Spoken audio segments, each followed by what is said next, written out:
सोलापूरच्या विमानसेवेला चिमणीचा अडथळा आहे। हा मुद्दा आता भावनिक होऊ लागला आहे। त्यामुळे या विमानतळाचं काय व्हायचं ते होऊ द्या, मात्र येत्या काळात बोरामणी विमानतळ सुरू करणारच असं मत सहकार मंत्री सुभाष देशमुख यांनी व्यक्त केलं। एवढे दिवस सुशीलकुमार शिंदे यांचा शिक्का बोरामणी विमानतळाला असल्यामुळे दोन्ही मंत्र्यांनी या विमानतळाकडे दुर्लक्ष केलं असा आरोप होऊ लागला असताना सुभाष देशमुखांनी अचानकच बोरामणी विमानतळाचा मुद्दा पुढे केला आहे। त्यामुळे हा निवडणूक स्टंट आहे की मेक इन सोलापूर याबाबत संभ्रम निर्माण झाला आहे। एवढे दिवस सोलापूरच्या विमानसेवेला अडथळा ठरणारी आणि महापालिकेपासून ते उच्च न्यायालयापर्यंत सर्वांनी बेकायदा ठरविलेल्या चिमणीला भाजप सरकारने संरक्षण दिलं आहे। असं असतानाही कारखान्याचे चेअरमन धर्मराज काडादी यांनी अचानक काँग्रेससोबत जाण्याचा निर्णय घेतला। त्यामुळे आता चिमणीमुळे समाज दुखावला जात असल्याचे जाणवू लागल्याने सहकार मंत्र्यांनी सोलापूरच्या विमानतळावरून आता बोरामणी विमानतळावर उड्डाण केले आहे। ऐका उद्योग मंत्री सुरेश प्रभू यांच्या उपस्थितीत सहकार मंत्र्यांनी विमानतळाबाबत केलेले हे भाष्य। आपल्या सर्वांना भेडसावणारा प्रश्न आहे विमानतळाचा। सगळ्यांच्या मनामध्ये आहे की विमानतळ व्हावं।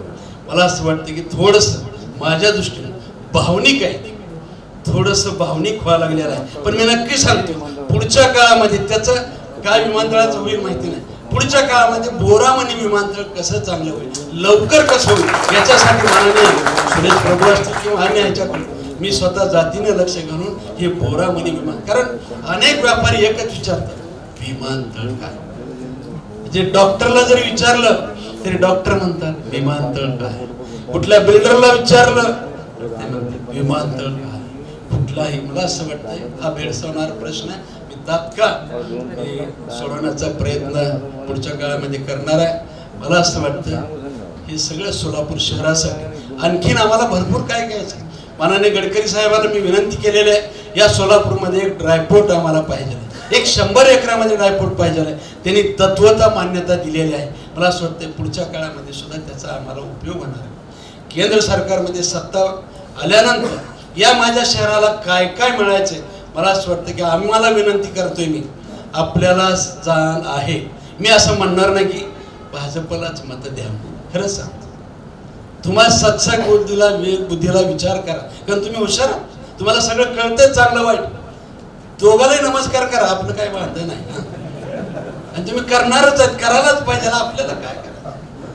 पण माझी विनंती आपली सत्संग बुद्धी जागी करा।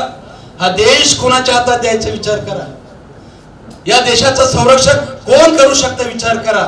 मला काय मिळालंय त्याच्यापेक्षा माझ्या देशाला काय मिळालंय ही भूमिका तुमच्या। हा देश, या देशाची उंची कोण वाढवू शकतंय, हा देश आर्थिक महासत्ता कोण बनवू शकतंय, कुणाच्या मध्ये हिंमत आहे हे जरा आपल्यासारख्यांनी विचार करण्याची गरज आहे। मला असं वाटतंय की आपण तेवढे म्हणजे हुशार आहात, जाणकार आहात। सोलापूर शहराचं वैभव परत एकदा घ्यायचं असत मात्र मी तर गेल्या वर्षभरापासून प्रयत्न करतोय, आपल्यासारख्याचं सहकार्य मागतोय। थोडंसं अजून माझ्या जवळ यायला अनेक जण घाबरतात। मी कधीच म्हणणार नाही, मी कधीच आग्रह करणार नाही, मी सुडाचं राजकारण करणार नाही। मी कारण माझ्यावरती संस्कारच नसते। भारतीय जनता पक्षाने जे मला संस्कार दिलेत सुडाचं राजकारण करण्याचे संस्कार नाही दिले मला एकच करायचे, समोरच्याचं मन परिवर्तन करायचे संस्कार मला दिले। समोरच्याच्या काय मनात आहे ते परिवर्तन कर आणि त्याला आपलं सहकार्य म्हणून सांग। यासह अनेक बातम्या पाहण्यासाठी येस न्यूज मराठीच्या यूट्यूब चॅनलला सबस्क्राईब करा आणि बेल आयकॉन ऑन ठेवा। तसेच आमच्या फेसबुक पेजलाही फॉलो करा।